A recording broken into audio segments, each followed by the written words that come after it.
Hello, I'm Joel Stewart. And I'm Jane Gowan. Thank you all for being here. Today we're happy to bring you a special episode, a Music Buddy Employee of the Myth co-production. And with that in mind, we've also invited Mr. Andy Maize of Skydiggers to join us as a co-host. In addition, you'll hear from Mr. Tim Vesley, who's a top-notch music buddy and also the house engineer at the Woodshed studio where this is recorded. A big thanks to Susan DeCarche and Judith Coombe at Starfish Entertainment for helping us make this special episode happen. So, many of the musicians we've had the privilege of speaking with on both Music Buddy and Employee of the Myth are following paths that, in many ways, were first traveled by this iconic singer, songwriter, musician, and band leader. Over his 4-decade-long career with his band Blue Rodeo and as a solo artist, our guest has created a catalog of songs that are not only hits, but are part of our national DNA. Songs such as 5 Days in May, Try, Bulletproof, Till I Am Myself Again, and I sense a few potential hits on this most recent release as well. Exactly. But speaking of, his latest solo album is entitled All the World Fades Away and was released in June of this year. And lucky for us, our guest has agreed to record one of the songs from that album for the Music Buddy sessions. That will be available as a standalone upcoming episode. In the meantime, it's a pleasure to be here with all of you. Joel? Let's welcome Mr. Jim Cuddy.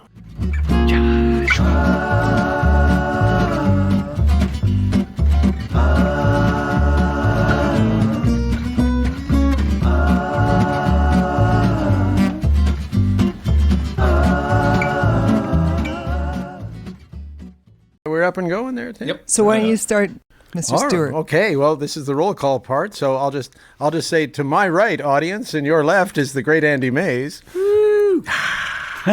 Jane Gowan. Woo! Tim Vesley. Hi, Joel. Hey, buddy. And, of course, the late great, the originator of the Emancipator. Wow. Well, you were late. I've never the great Jim Cuddy.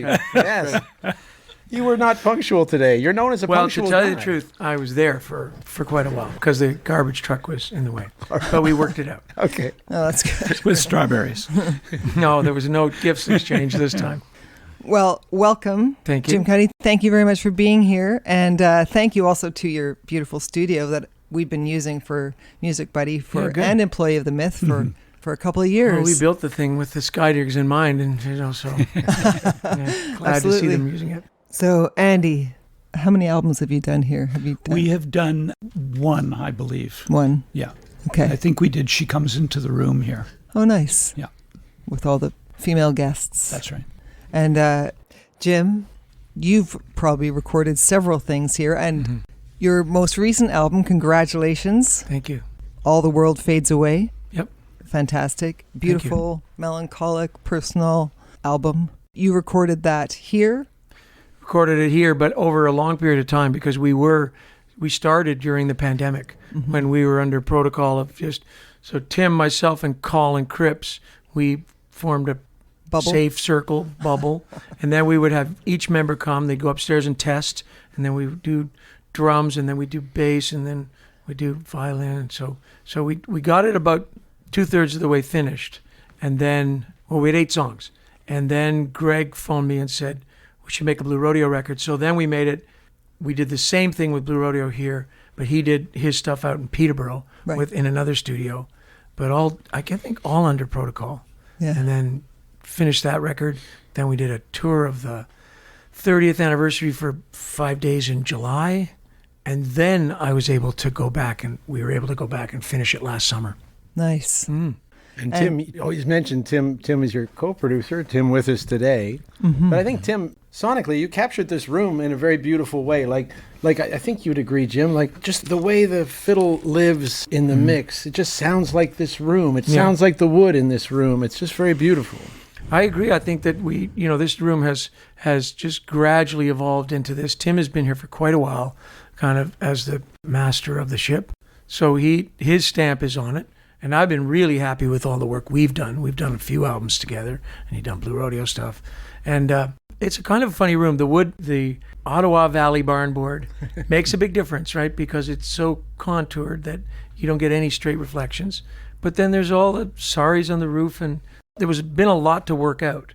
And Tim got it in pretty good shape, but then took it much further. And his ability to create natural but full sounds with our acoustic instruments or electric instruments he's very talented. Because when you built the studio, I think you were inspired by the Stax story and all that, and the sound that room had, and like, can we do that? And I think you're kind of achieving it. Well, we were inspired by the Stax story, and that was really about putting it in a neighborhood and using people from the neighborhood. Like that, people used to walk into the record store in the front, say they wanted to audition, go in the back and play with the Stax band. But we were also inspired by working a couple of records at Daniel Langlois Studios in New Orleans. And they were home studios. I mean, they were beautiful big mansions, but they were home studios. And we thought, we should be doing this in Toronto. First of all, we know 1 million musicians. We should be using our own resources. And secondly, it was fun. It was fun to be in New Orleans. But why are we doing this when we should have control over all this ourselves? Mm-hmm. And so that's why we built it. And we built it, honestly, to allow bands with smaller budgets to come in and record in a top-notch studio. And we did it with the Skydiggers in mind, but they didn't use it for 10 years, but a lot of other people did. And those were the days when we started this, like 20 some odd years ago.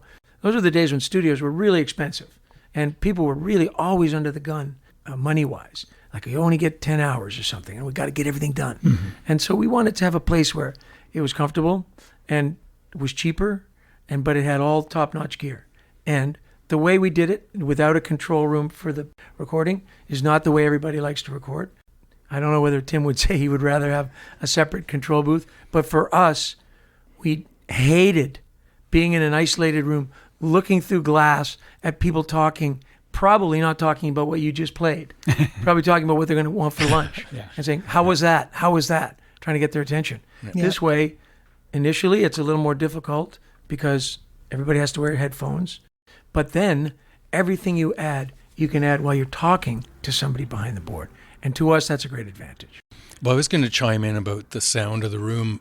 I see it more as a vibe as opposed to a sound that we capture here. Mm-hmm. And the vibe is really relaxed. I think everyone feels comfortable and inspired. And that also has a lot to do with having the control room in the same environment as the musicians, as opposed to on the other side of the glass, feel comfortable. And that's a big part of like why we always have good results here. Like, whoever comes in has a great time, really enjoys it, and we get great results. And I think it's because of the comfort and the vibe.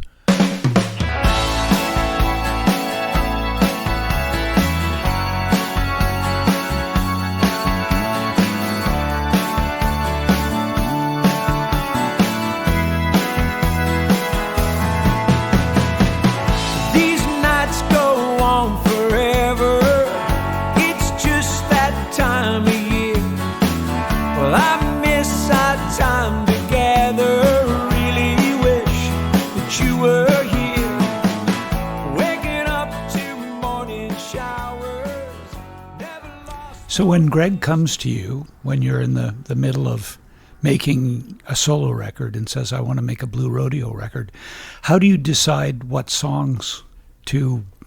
Do you then take some of the solo songs and move them into Blue Rodeo, or you keep them as solos? Generally, I write very specifically just for each project.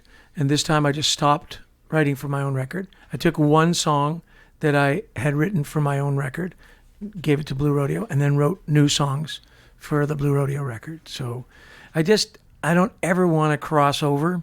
I don't want there ever be any conflict about that. And when I'm writing with all those guys in my head, it's different than when I'm writing with just myself.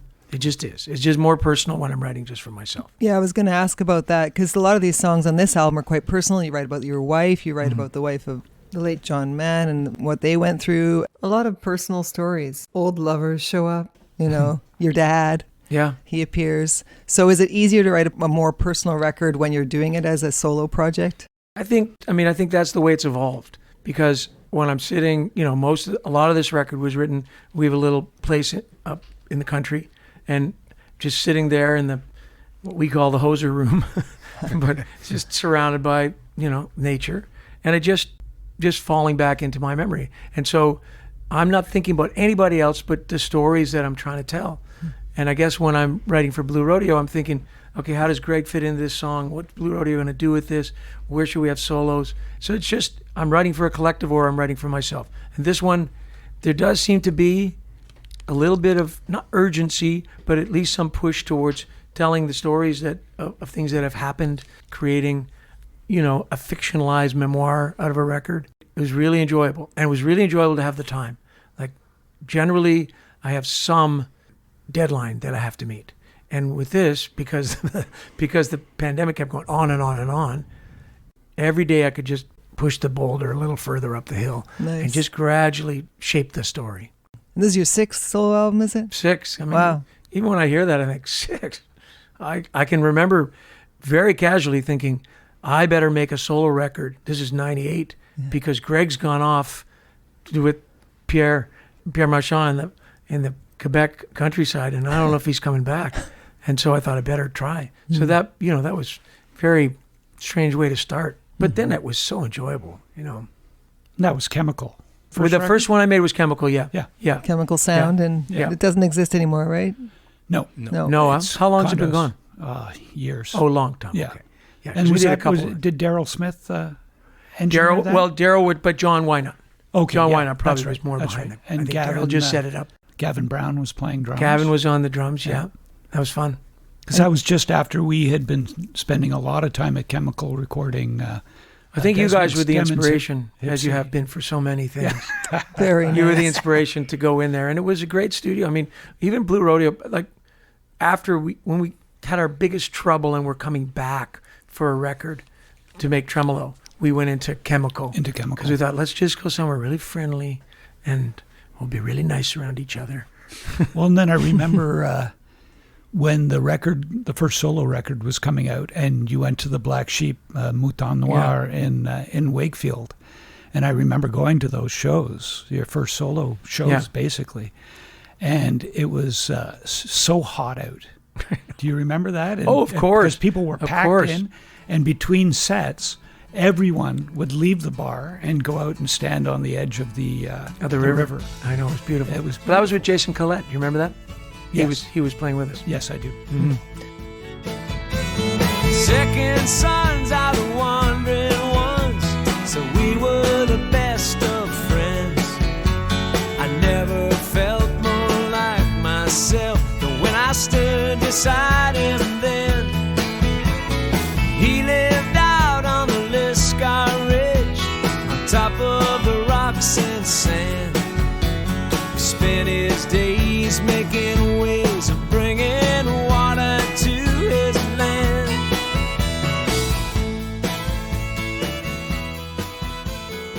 Andy and Jim, you've known each other a long time, and you were saying you went to high school together. Is that? We didn't really. We went to the same high school, but Andy is school. substantially younger than I. So he was. I mean, I was out of university by the time he was. Okay. He was. Boy, this is a cool school. Jeff said you had a good time. When was that? Friday night? We had our little reunion? 50th last Thursday. We had a 50th reunion of our high school. So I graduated in 74. Okay. So 50 years, and Greg and I had played Kerner Hall that night. It was a TELUS foundational thing, and I said to Greg, thinking he'd say no, I'm going to go up to this reunion, and a couple of our old classmates, Mike Hines and Jeff Yomoto, they're going to play. I'm going to play with them. Do you want to do it? And he goes, yeah, sure. Huh. So we went up, and there was about 30 of our friends there, and it was just in a bar. I don't know if you know the Rose and Crown, but my brother Jeff was in that class. Jeff. So Jeff was in Friday night. We just played with the band, and it was really fun. It's good to see everybody.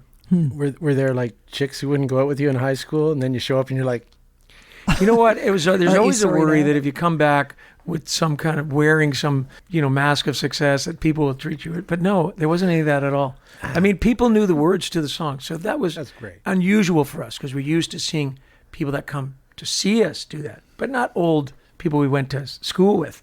So, they were very happy we played. Yeah. But no, there wasn't any over the top adulation for Greg or myself. I think the first thing we said is, now that you're looking at us, could you ever have imagined like the two of us? Would you have picked us out of a lineup? When did you and Greg start playing together?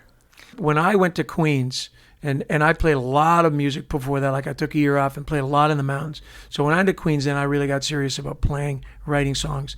And Greg was a Western dropout that then dropped into Queens I think he sat in classes and he went and read, but he was playing guitar when I used to play with Walter McNee. And so then he went off in the boats, the Great Lakes Freighters. He bought a guitar, taught himself how to play, came back. And then in my final year, which would have been 78, Greg was playing a bit. He came to pick me up so that I was take my meager belongings back to Toronto. And I said that I was going to take a year off of, life and just do music. And he said, do you want to get a band? And I said, okay. And so from that moment, we've had a band. So that would be, May of 78. And was that the Hi-Fis? Was that? Well, that ultimately was the Hi-Fis, but it didn't take us long. I mean, I remember we got a rehearsal hall in Kensington Market that had no windows. Right. In the summer. It was ridiculous. I mean, it was deafening and it was incredibly hot. So that was the Hi-Fis. And Jim Sublett, drummer. Jim Hi-Fis Sublett, drum it? eventually, first one was Geordie Sharp. Okay. Geordie Sharp was Izzy Sharp's son, but we didn't know who Izzy Sharp was. Right. We just know that Geordie had a Jeep, and he would always buy beers afterwards. Like, you don't have to do this. He said, believe me, it's okay. Yeah. But we didn't know. Four Seasons. Yeah. His dad was Izzy Sharp. Yeah. And then it was Jim Sublett and Malcolm Schnell. And Jim was a North Toronto guy as well. Jim was, again, but younger. Yeah. More like, I don't know, but if he's close to you, but somewhere in between. He was a couple years, I think, 2 or 3 years ahead of me. And there's some parallels because you, Andy, you and Josh have been together for so long. I think you and Greg lived together, but you and Josh didn't ever live together. Is that correct? No, that's correct. And am I correct in thinking you? Yeah, there was a time when Greg and I lived together, roommates? Worked in the same restaurant as waiters, and had the Hi-Fis. Yeah, oh wow, that was too much. That was a lot. That was too much. I just find it interesting that two of Canada's most enduring bands are the two main members started out as friends, and you're still doing it. And Jim, your relationship with Greg is much examined, the dynamic between the two of you. But if you look back, there must be a lot of examples of what you've done right, how you've managed to navigate all that, and the same with you and Josh, right? Mm-hmm. We were doing an interview once, and we were talking about you and Greg, and you used something which I've since appropriated and claim as my own. But you said, we make emotional art, was the expression you used. And and that can lead to conflict, that can lead to togetherness, that can lead to brilliance. But knowing what it takes to navigate a partnership and then seeing Josh and Andy, what do you think are the things that make these partnerships work in a music sense? Inevitably, if you're going to make emotional art, you are going to come to some bad moments. You just are, because certain things become so important and you can't give them up, and that causes conflict. And there's always some kind of level of power struggle. I don't know whether that's valuable or not. I think that Greg and I have always competed a bit with songwriting, but I don't think in any bad way. I don't think we've never tried to cancel each other's songs. I think we've always pushed each other, elevated each other. Yeah, I think we've each pushed each other. I think even now, like Greg was saying, we're talking about another Blue Rodeo record. He said, "Oh, I've got about 18 songs," and I think, "Oh my God, I got a lot of catching up to do." But I think that's a good thing. Yeah. But I think that as you go through life, and when I look back, on all the things we've gone through, every part of your life, happy or sad, is going to be part of your work life, especially doing what we do, because there's nothing you can leave behind. And so we have come to very many conflict moments that have been very difficult, never come to blows, which is good, and certainly have faced dissolution of the band a few times. But I think that the one thing as everybody goes away and calms down, you think you have to all have the will to carry on. I mean, if you don't have the will to carry on, it's easy to split up. Go solo, do whatever you want, do something else. But you have to have the will to carry on. So you have to come back to it and talk about the things that went wrong. I mean, obviously we got a lot more emotionally literate as we went along, we were pretty inarticulate at the beginning, just anger or, happiness or whatever. But gradually we had to talk everything through and figure out what the trigger points are, all the kind of stuff that's part of a relationship. Then certainly you get to the point where you've been through all of the conflicts, I think, that you can have, and you're just too old to fight. Just that's enough. I guess we are in very rarefied air to be a successful band in a country. And I think everybody realizes it, that we shouldn't be careless about how fortunate we've been. I don't think we've been lucky, but we've been fortunate. Gratitude seems to grow over time. Yeah. For and sure. you're a very loyal person. Yeah. Greg is, Josh is, I'd like to think I am, and I think that plays a large part in it as well. Sure. I agree. I mean, I think that certain bands come to some unresolvable conflicts. I think they reach a point where they just can't get over whatever has been done to each other. But, ours have always been about music or... The things that 5 or 10 years later, you don't remember what you were arguing about. Which is terrible, right? Yeah. When you pick up... that's why I wrote them all down. Yeah.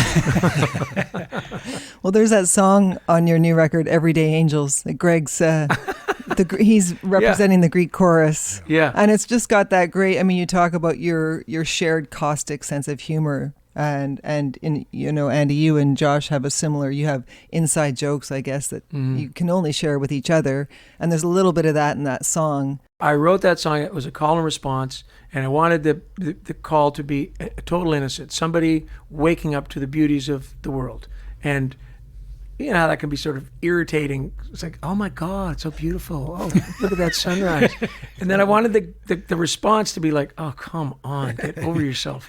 And I thought that Greg would be the perfect person, because we do share this caustic sense of humor that's not always comfortable to be around. We think it's funny, but other people get uncomfortable.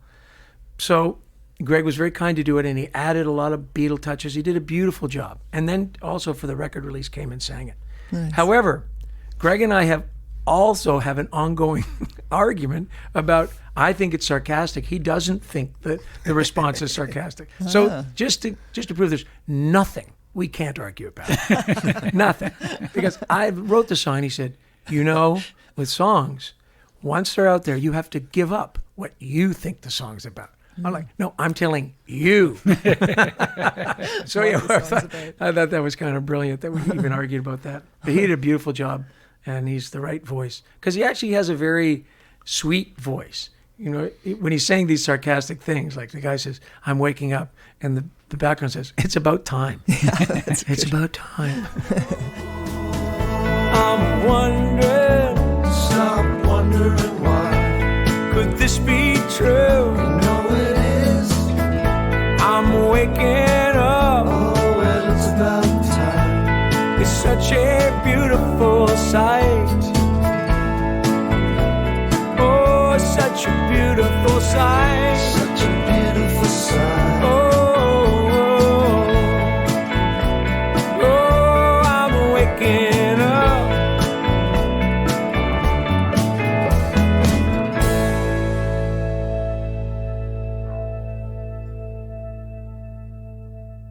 Well, having Greg guest on your album is an obvious and wonderful choice, but you've got this huge group of amazingly talented friends in your life that you've created all these friendships over the years. And how do you decide who's going to guest on any particular album? I mean, this one has, it's got Kevin Fox, and it's got Jen Grant, who also did your videos, right? Mm-hmm. Yeah, all of them. So how do you decide who's going to be showing up as background singers or extra instrumentalists or whatever? Well, I think that whole thing started, again, inspired by all the New Orleans stuff we did, but I think it was inspired by 5 Days in July, because then we asked everybody to come out, and Josh and Andy were there, and Andrew Cash and all people, and we tried to get as many people as we could on it.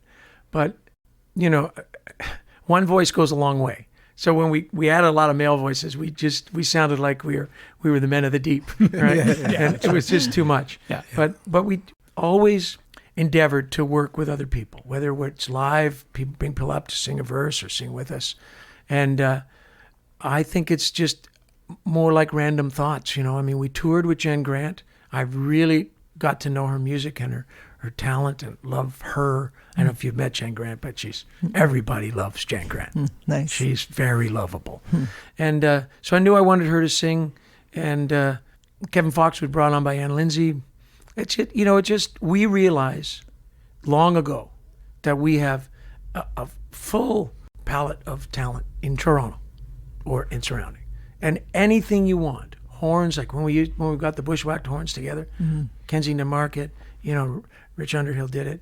Just want to use people in our community, and maybe they don't even know they're in our community, but just try just randomly to check people out and see what they can do. Can I ask about community? I think there's a couple nights in the social calendar of this city that become kind of touchstones for people. Blue Rodeo playing the amphitheater every year. People gather, they go to the show. Sometimes they haven't seen each other for a year. Skydiggers do a Christmas show. You. Oh, for those of you at home, Jim has his fist in the air. Like, it's awesome. It's the best. Why does that matter? Why does that show that happens every Christmas matter, Jim? I tried to say this on stage. I think that the thing about community is that there's a lot of opportunities to give, right? And that's sort of what is the emotional basis of community, is you're not just drawing, but you're giving. That Christmas show from the Skydiggers always feels to me like a gift. The people come every year, everybody sings along, and they feel good being with each other. And they want to see Annie and Josh and the whole band perform the songs, but they just want to be together. And I always feel like the Skydiggers are doing this as an offering. And it's always the beginning of Christmas, and that's not always the best thing for everybody, Christmas. Sometimes it's good and sometimes it's not. So I always think of it as a really, sorry, that must be me. That's okay. Sorry. If it were me, they'd kick me out. No, sorry about that. I think you can stay. Anyway, that's what I think. I think that the basis of there's a sharing component of community, and there's offerings. People say, I'll help you with that. So it's I always find that I do get a little emotional at their show. Oh, I do. I think so they're a band, and I shouldn't say this in front of Andy, but they're a band that's never really let me down. I listen to every record and I think, good on you, boys. You did it again. And then that show's like that too. It's just one thing after another that's given to the audience, and it's not about their career. It's about this offering at a very important time of the year. And gatherings are important, and and we learned that from Blue Rodeo. The Danforth Music Hall, the night before New Year ones, night before New Year's Eve shows, your country classics shows. It's just and when you take somebody on tour with you, it's like you join us on stage at the end of the night, and we all do something together because we are all part of this together. I agree. I mean, we should share this experience that we have. I mean, especially musicians together. We do have a very unique experience that, I'm always surprised, even when I talk to the record company, that, they understand a lot about it, but there's a lot they don't understand about it too. But when you say the musicians have a unique experience, how do you describe it to a non-musician? Or can you? That would be like, why? I think that I think the nice part of it is we've all worked hard to hone skills that we then use for our work, but also that we share. And I think that we always call everybody else civilians, but trying to explain it to a civilian is kind of what for? I mean, as much as they can be part of it, that's great. Sometimes people in our own circle, but there is something very specific about playing music with each other that has, it has the science of vibrations to it. It has vibe. It has kindness. It has all kinds of, beautiful qualities that is what we share when we play music together. Speaking of honing skills, backstage in the 2023 Christmas Skydiggers show, which was the one we just had, I seem to recall you were there, and you were maybe recovering. I thought it was curtains for. You were I was the pariah. From the pariah. flu. You were recovering from the flu, so if you don't mind me saying, you were coughing a lot, sitting there watching, and then you get up there and sing "Fairy Tale of New York" as if it's like you just sang like a bird. So how do you do that? I don't know. There's a certain kind of strange alchemy that goes to getting up on stage when you're sick or when you're hurt. But I remember that. So I can't remember. We'd been away. Rena and I'd been away, and I developed this cough that just wouldn't. It didn't go away till like end of January, and it was really bad. But for some reason, I could continue to sing through it. It wasn't. So it was. Yeah. Anyway, and it took some scientific intervention to get rid of it. But I also remember that night. I was so used to myself coughing, I didn't even think about it. But I ended up, every room I was in, I ended up alone. And I walked into one room where I think you were saying to somebody, "Oh, you better not make me sick." Yeah, I was like, super "Oh my spreader God, event, I forgot. I'm that guy now. I'm the guy that everybody wants to go home. You should go home." There wasn't ill in any way. It was just this cough that I couldn't shake. And truly, I didn't shake it for about 2.5 months. It didn't affect your singing at all. Didn't affect your No. singing. I don't know. But in all honesty, because usually you watch the show with your family and you come up when it's your turn and you head back and you enjoy the show, and you were spending time in the wings. And Yeah, I'm like, you'd rather I was back with my family. No, I was wondering if you were okay. Like, is he just soaking it in for the like I was, a fatalistic. Okay, great, let's move on. It occurred to me that it was pretty insensitive to be back there like that, because of course it is just before Christmas. Nobody wants to get sick, and there's this one guy just hacking away. I was just But worried. like I said, I was so used to it at that point, I didn't even think about notice. No, it'd be fine. Be like, it's okay. I got it from Jim Cuddy. it. Yes, right. Everybody's Christmas is ruined. Hey, anybody care? I'm all better.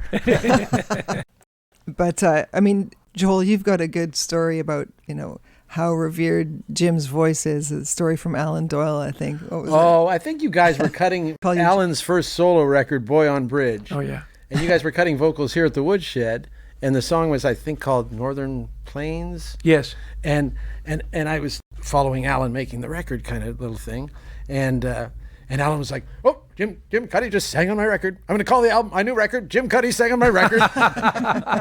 And he was like that for 3 months. "Oh, you sang on my record? Jim Cuddy sang on my record." It was amazing. It was fantastic. I did. Alan is truly one of the funnier. Oh my You've ever gosh. been around, right? Oh yes. Well, I did a corporate gig in Quebec City with Ed Robertson, who's also extremely Very funny. funny. Yeah. Sam Roberts, who's funny-ish, not like the other guys, but funny. Alan and Joel Anderson, who's the drummer. So a lot of funny guys, and it was almost painful because there was so much laughter. But when I had to play, and I was walking to the stage, it was quite a long walk, like 100 meters, and Alan was beside me pretending he was a drunk fan. And it was such a perfect impression. I didn't mean to bother you or anything, but I mean, when I was 15, or maybe it was when I was 16, and he just was doing, I said, "You have to go away now. I have to go on stage, and you have to go away." He's just the best. And Joel played drums with us. That's right. As Yeah, yeah. well, and going Twice, back, didn't he do 2 stints with he you? did do 2 stints, and You going. fired him twice. No, we did not. Maybe just once. But going back, one of the best parts of the night would be after the gig, going back to the hotel, and we'd go to somebody's room and have a beer. And I got to the point where I wanted to bring a recorder Yeah. and record, because Josh and Ron would just be kind of right. lobbing Yeah. stuff at him, and Joel, just one of the funniest. Truly one of the funniest guys. I've And ever met. Joel has also had, because he doesn't make his full-time living from drumming now, he's had truly one of the most hilarious employment histories, things he's done. And I said, "You have to write a book." He's got so many stories. He was a dispatcher for temp laborers, and those are some really unusual people that do temp labor. And now he works in Habitat for Humanity. Anyway, nice. he has such incredibly funny stories.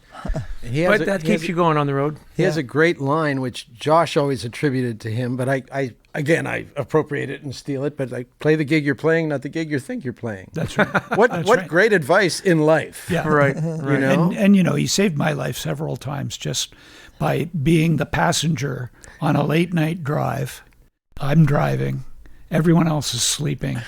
Joel can talk for 4 or 5 hours. Yeah, he can really log some hours. And it's not like, I wish this guy would shut up. It's like, this is the best drive I've ever had, because he's just got story after story after story. And he's a great drummer, too. He is a great You know, drummer and a great bandmate. Yeah, he Really really great is. bandmate. When's the last time you had to have a different job, Jim? There's a song on here that talks about your time up in the Yukon. You were doing something out there, and you. I had a different job for the first almost 5 years of Blue Rodeo. So I got it when I came back to Toronto. I've been a waiter pretty much prior to that. Right. When I came back to Toronto, I didn't want to do that anymore. Well, when we came back to Toronto and started Blue Rodeo, we pretty much thought that the idea of being a recording act was never going to happen. So we should find ways of, I should find a way to have a job that I could have a family and maybe have a car or something. And so I did props and sets for TV commercials and got in with a company called McWater's Van Lint, which was a huge advantage because they took an interest in the band and did all our first videos on 35 mil. So we were very lucky.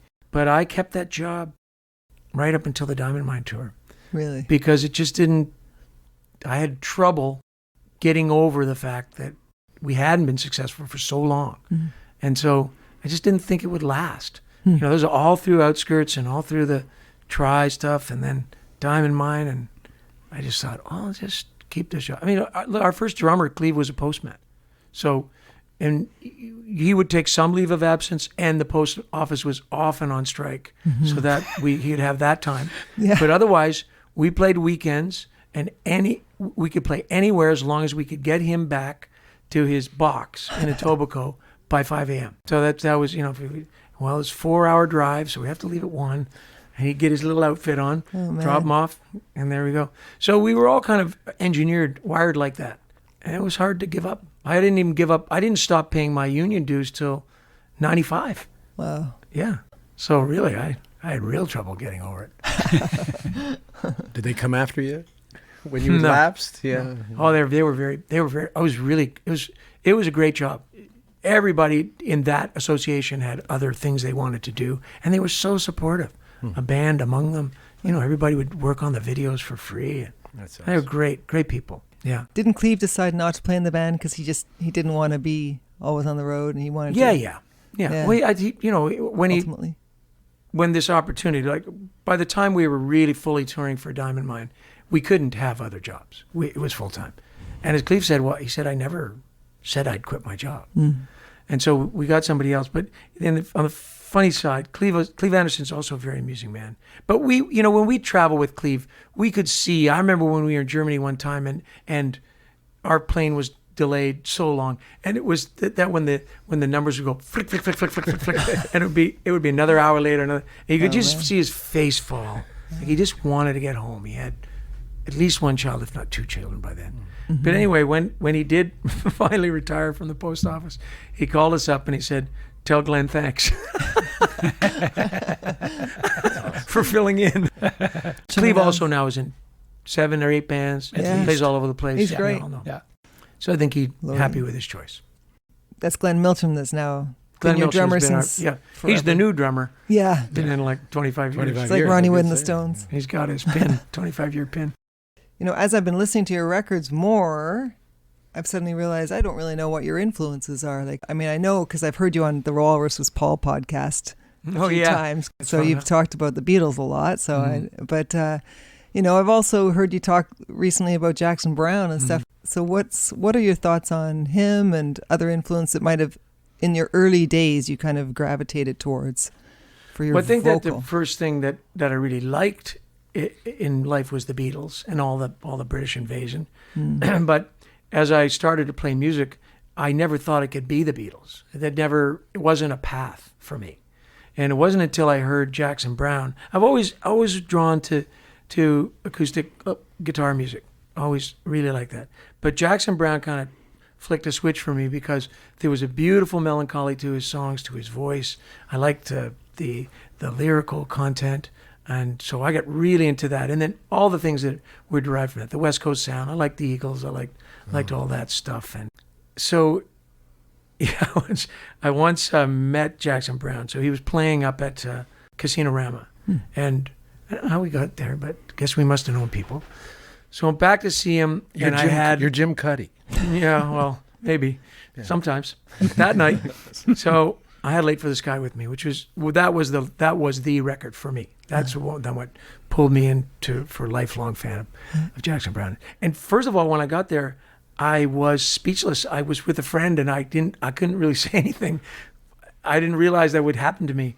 And then my friend said, "Oh, he's in a band, Blue Rodeo," and blah, blah. I said, "Oh, yeah, you've played," because we played down in Santa Barbara, and he knew the people. And so then it loosened me up, and we could talk. I said, "I wonder if you'd mind signing this." And he took the record, and he said, "Oh, yeah, this is an old one. We're pretty much going to do new material tonight." Oh, that's very funny. And then my heart dropped. I said, "I'm sure it's all going to be great." Right. So, That's awesome. but yeah, Jackson Browne was that, and I shared that with a few people. And then it was for a long time. It was singer-songwriters. It was Dylan and Gordon Lightfoot, and like Jerry Jeff Walker. Now you love those bands, those big crazy bands. One of the first concerts I saw was Perth County Conspiracy at Massey Hall, and there's like a whole bunch of different people, all different artists singing, taking over the band, and the Los Gonzo Band of Jerry Jeff Walker. So there was a template in my mind about a band that I would like to be in. And so when Blue Rodeo started and it started close to that, I was like, oh, wow. I didn't really imagine we would ever do this, but especially once we picked up acoustic instruments and spread out a little bit. Yeah. So you started out electric and became acoustic. Yeah, pretty that the much. case? There was a few things we did acoustic, but pretty much we were electric band. Right. But still rootsy. When we came back to Toronto, that was the thing. The neo cowboy thing was, Handsome Ned. That's right. Had created a scene, and we just fit in as a kind of a little bit of a pop version of that. It's funny because you said that you didn't see a pathway to being the Beatles, and yet for me, seeing the hi-fis at the Cabana Room was like seeing the Beatles in 1961 or 62. Right. Yeah. It was so exciting. You were playing some British Invasion. I mean, Heart Full of Soul. Yep. You were playing British Invasion stuff, and there was an energy that was very, two electric guitars, bass, and drums. It was just. Yeah, I think that's so true. exciting. I think that we certainly followed that template. Right, and of course that was kind of new all those wave. arrangements and the background vocals thing. Those were so ever present in our musical minds. But I don't think that it was ever going to be entirely authentic for us. And I think that it wasn't until we finished in New York and thought we just should strum our guitars, sing together, and get a band that can do that with us. That it felt the most natural for us. Well, I remember for those of us who followed the hi-fis, when you and Greg went to New York, and then when you came back, we were so excited about, it's like, what are they going to do? What's happening? And then going to a show at the Rivoli. Yeah, the first one. Was that the very first show? Yep. And I've never experienced anything like when you sang Try. Really? And you go into the falsetto. Nobody did falsetto in those days. And the whole room elevated. Wow. The whole room went, woo. I've never experienced that at a live show before. And Wow. it's like, We had no idea, We came back from New York and we met up with Cleveland. We started to hear about the scene that Handsome Ned. But we should have known that bands that went to New York became notorious because that was such a big thing in Toronto. Mm-hmm. They went to New York. That was so cool. Yeah. So people were wondering what we're doing. But it was entirely a surprise for us. Right. When we walked into what was probably the first full room we'd ever played. Yeah. Which was great. And then we fit into that scene so easily. It was so easy, different. and we had so many songs, and that band was so fertile with Bobby, and we could just keep doing new stuff all the time. Yeah. It was an amazing. exciting time. Yeah. And very inspirational, I think for a lot, everybody was inspiring each other. It was great. Yeah. Still got the falsetto on the new record, buddy. That's a thing. Wow. Yeah, that song. Was that recorded 40 years ago and just reissued? Or? Yeah, Learn to Live Alone. Pretty impressive. I froze my falsetto. I can bring it out anytime. Yeah. Oh, it's on Learn to Live Alone. Yeah. Right.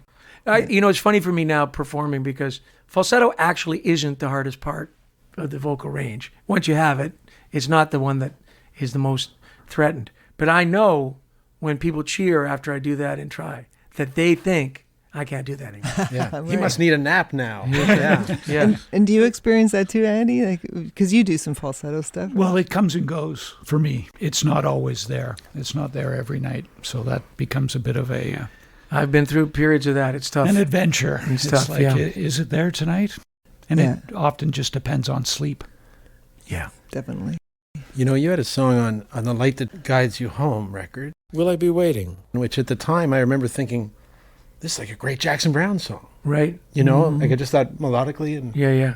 And as a fella who likes side 2 of The Pretender quite a bit, I thought it would. Anyways, I'm still processing the Jackson Browne thing here. That's well, kind of awesome. there was a friend of mine, Mike Cork, God rest his soul, we were sort of Jackson Browne fans together.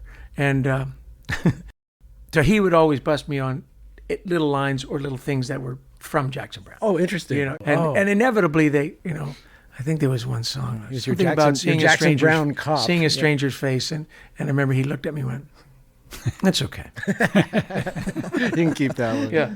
We went, when Jackson Browne came around with his solo show, he just did solo he had 18 guitars on stage and a piano. Nobody came out. He would just pick them out and people would yell out songs. And so Mike and I went 2 of those. We went to here in Massey Hall, and then we went to London to Budweiser Gardens or whatever it's called. And the problem was people would yell out bad songs, right? No. And so you'd have to try to yell louder than them. Yeah. You Somebody's do not baby. need to play Boulevard. Yeah, that's right. You do not need to play Boulevard. Yeah, not Boulevard. You need to play Late for the Sky. Not Somebody's Baby. Yeah. Got to be, oh yeah. Yeah. So those were amazing shows. That's where you finally heard all the songs you've been waiting to hear. Oh, yeah. And he, perfect on his own. It was great. Yeah. Just great. I don't know where we go from this point on. So many hours are lost and days that are gone. When you come around again, will I be waiting? Well, some things are hard to explain. Anticipating that loneliness finds a way of changing your mind.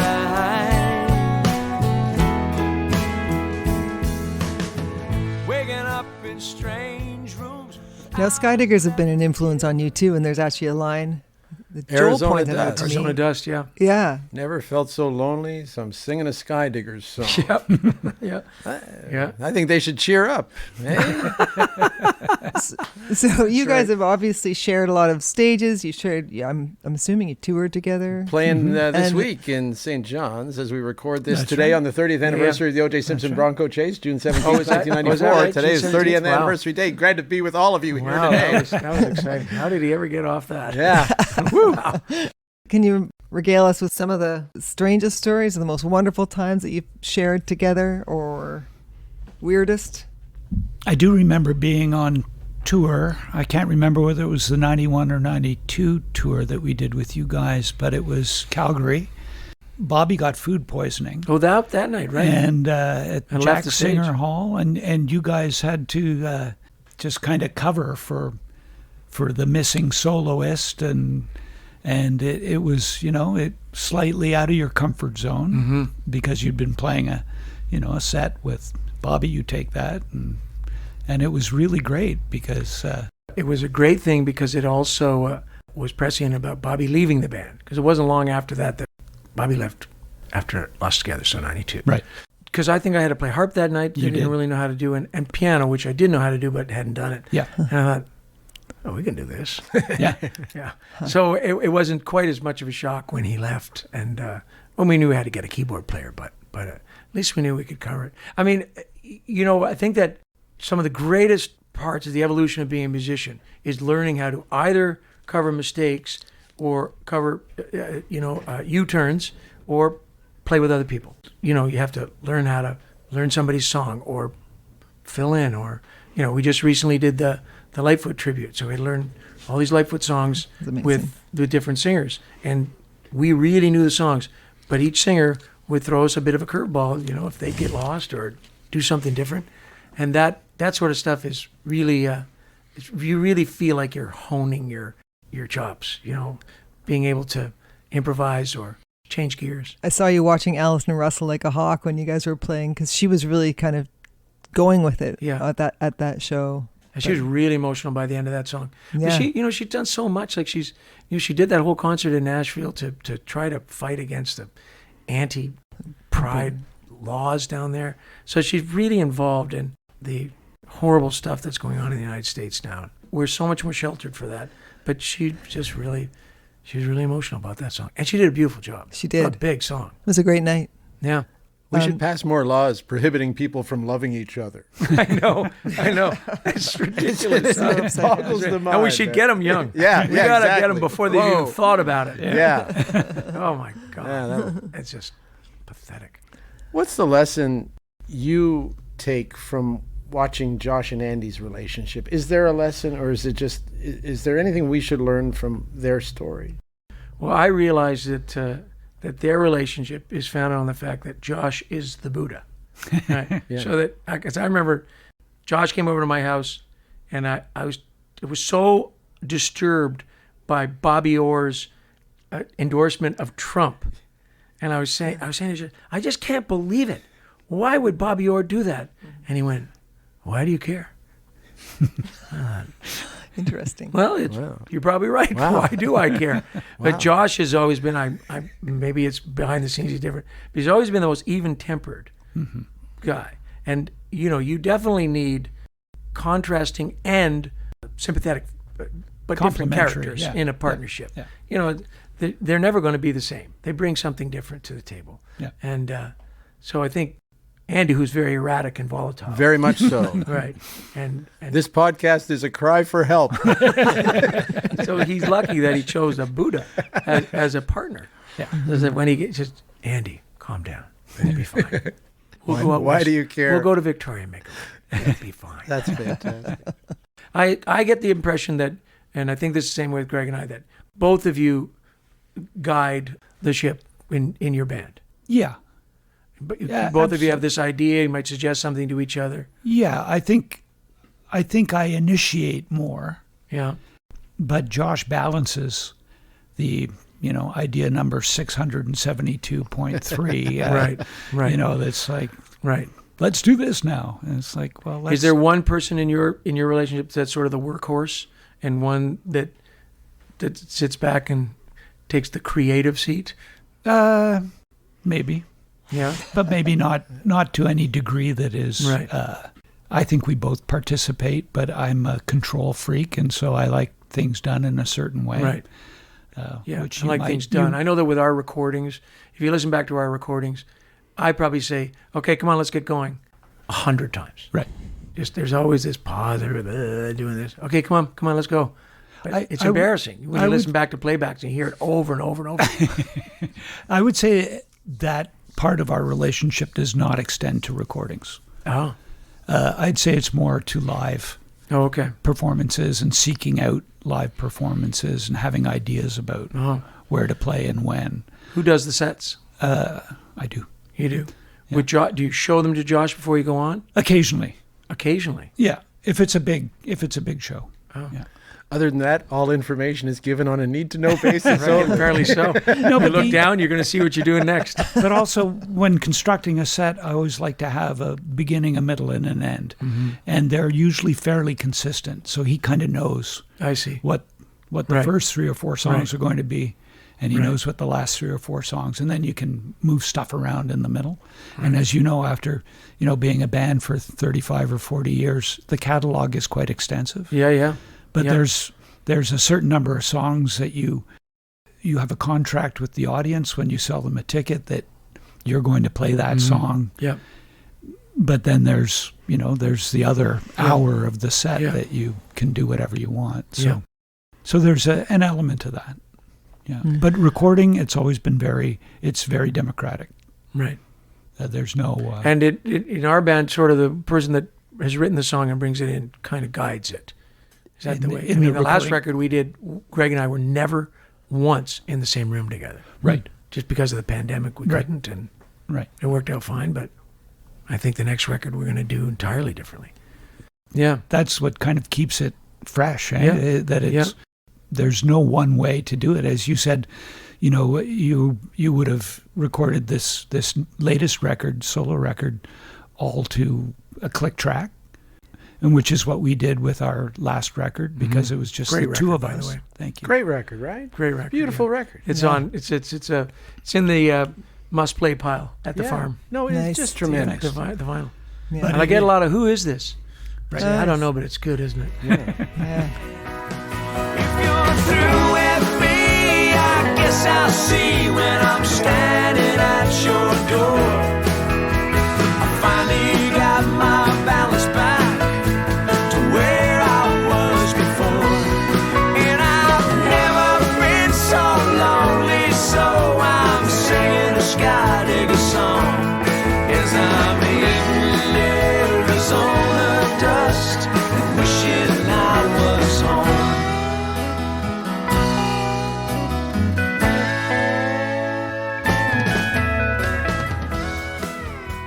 But yeah, that's part of the pleasure of the recording process is that after all these years, there's no one way to do it. Yeah. There's not, Yeah. you don't have to be dogmatic in that this is the only way we record. There are all sorts of different It's ways almost to do the it. opposite. If you do one recording in one way and it really turns out well, going back to do exactly the same thing. I mean, we did that with 5 days and Nowhere to Hear. 5 And days there- was supposed to be demos. It's right? right. Or, Right. Well, you no, know, or- not by the time we sat down to actually do it. It was Right. going to be a record. But the we idea tried was- to go back to Greg's farm, and it was the nightmare version for me. Right. Nowhere to Hear. Right. It didn't have any of the joy of 5 days. well, that was 5 days was such a was wonderful amazing experience. time, yeah. Just so much fun. you surrounded yourselves with friends and family, Yeah. and and Mimi catering, and it was just an Mimi. extraordinary time. You were on a few songs, right? What's your? I don't think in the end. I think we were. You got mixed out. We were involved. Yeah, because Jim was saying that about the men of the deeps. Yes, oh, right. We just so had too that's many a- male voices. Yeah, right. And, right, and right. it's amazing what on recording what one voice, how much space one voice takes up, and where we're all singing together, it's just nice. But just one voice takes a lot, and then we added all these male voices, and we did sound like we were backing up. But just to be in the room when things were being recorded, it was well, it was inspiring for us to have our friends around. Yeah. Because we'd never done that before. Yeah. And now, the door was open. People could come in and out of the recording room. And we didn't ruin one single take. No. We even had a dog go right through the screen. There's a dog barking on the other side. There's some talking in the kitchen. It's just kind of nice to listen to headphones. Yeah. But nobody just came in and said, "Hey, you should see this," and ruined a take. Not one, which was great. No, the mood was just Yeah, it was set. very chill. Everybody was really aware of what was happening, and Nice. Yeah. And Tim, you just remixed 5 Days in July for Dolby Atmos. Was that what you were doing? Mm-hmm. How did that go? What did you learn about that record? By Yeah, I listening? learned that there's a magic to that record for sure. Because Absolutely. I had the multi-track tape was digitally archived, so I brought the digital session up, and I could hear each track individually, and it sounded like a board mix, from a live recording or whatever.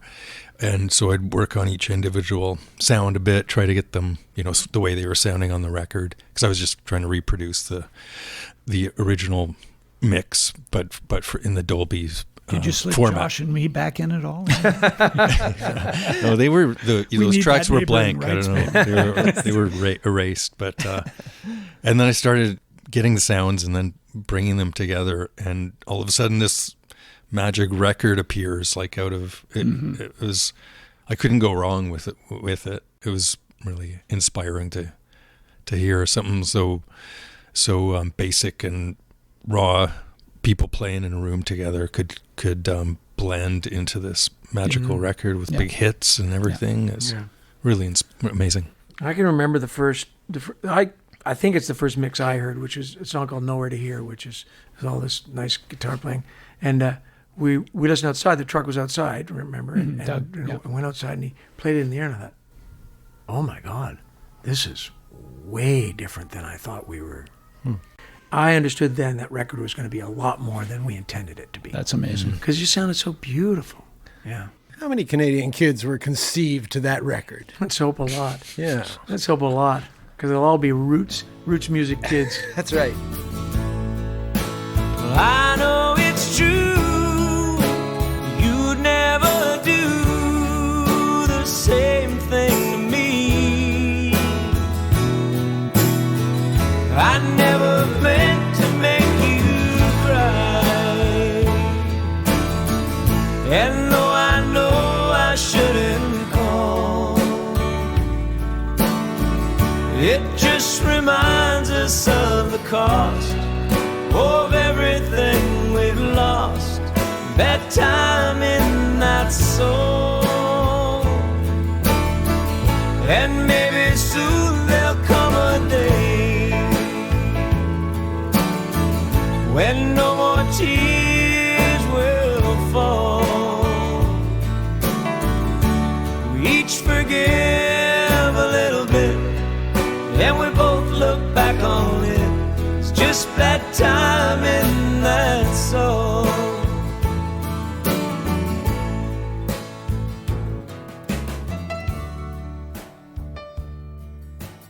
Is it Apple Music exclusive? I'm not on Spotify, but you have a commentary version where you kind of do a 60 seconds about, and it's beautiful and extremely poignant and really does enhance the listening experience. And I hate it because it puts people like me out of work. I'm supposed to ask you the questions to elicit this type of response.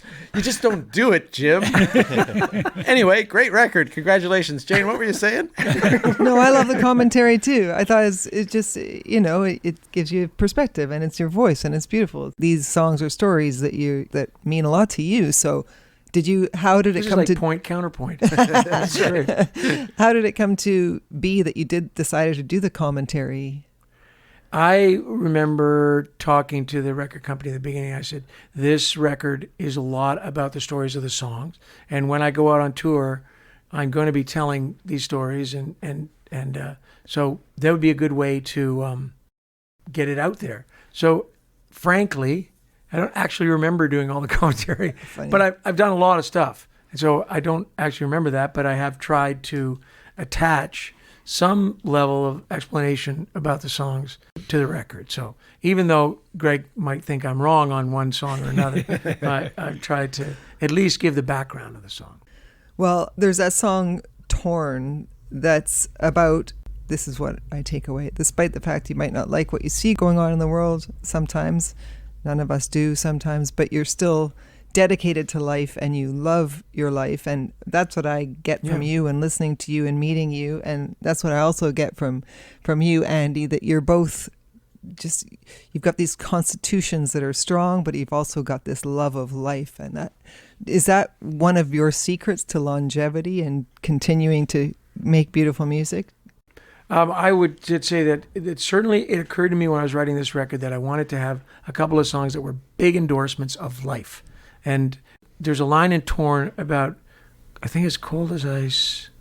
That's what the world seems sometimes.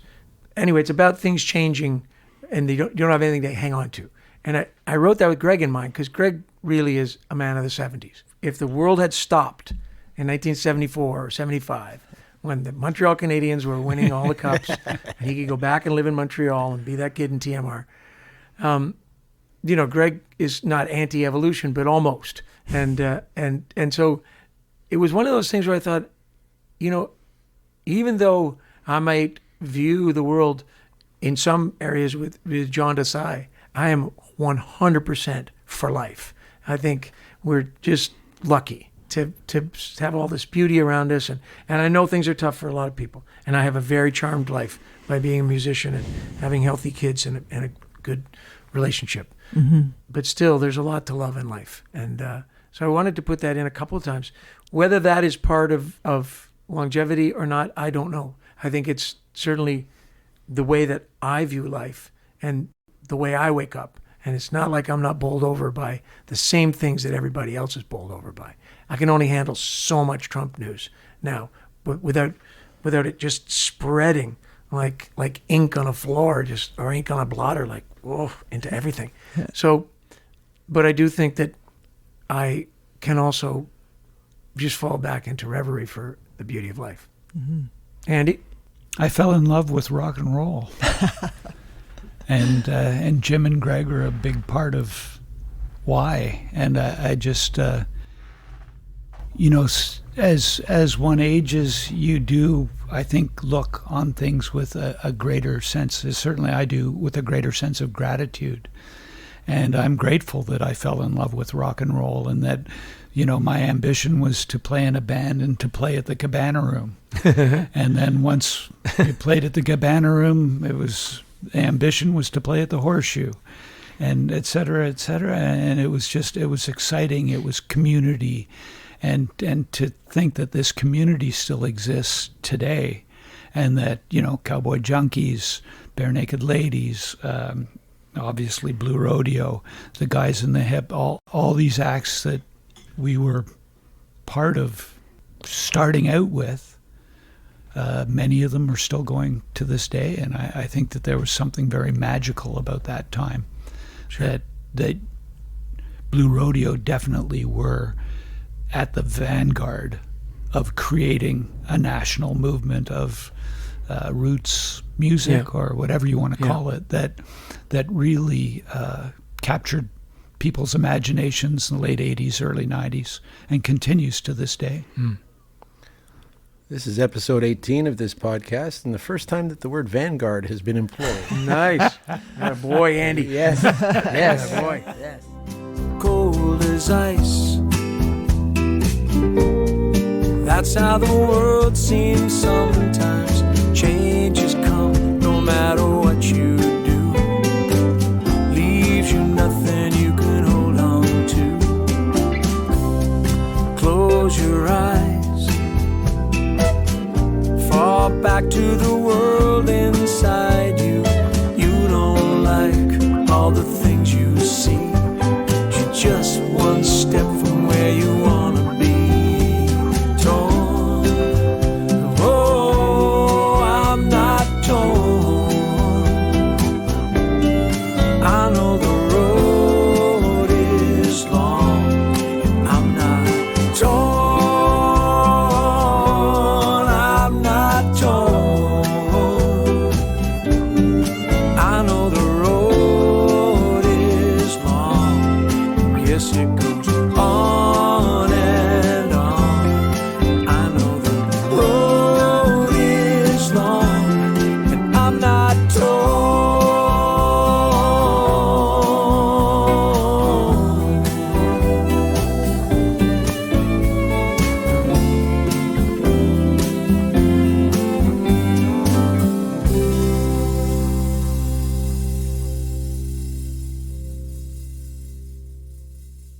Well, thank you for joining us today, being part of Skydiggers community, being now you're a music buddy that makes you a Cuddy buddy. I don't know. Cuddy buddy, do I get a badge?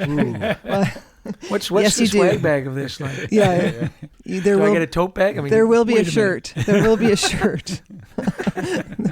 Oh, thank you, Jim. very Thank you, much. Jim. No, it's Thanks been for a making the pleasure time. speaking with all of you. Yeah. So let's go play your song. Okay. Okay. On behalf of all of us, thanks for listening. Stay tuned to this channel for an exclusive Music Buddy session featuring Jim Cuddy and a few of his friends singing anywhere else but home, live off the floor here at the Woodshed. If you enjoy the podcast, please share, subscribe, rate, and review, and play it loud. Today's show was recorded at Blue Rodeo's Woodshed Studios in downtown Toronto. The podcast was recorded by Tim Vesley and edited and mixed by Jane Gowan. For more about Music Buddy, go to musicbuddy.ca. And for more information about Skydiggers, go to skydiggers.com. For more information about Jim Cuddy, go to jimcuddy.com and bluerodeo.com. Thanks, everyone. See you soon.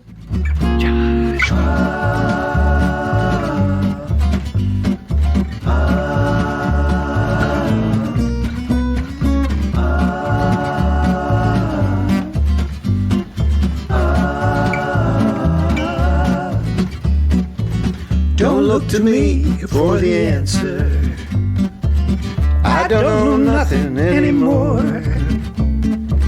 I'll do my best in the meantime and wonder what it's been for.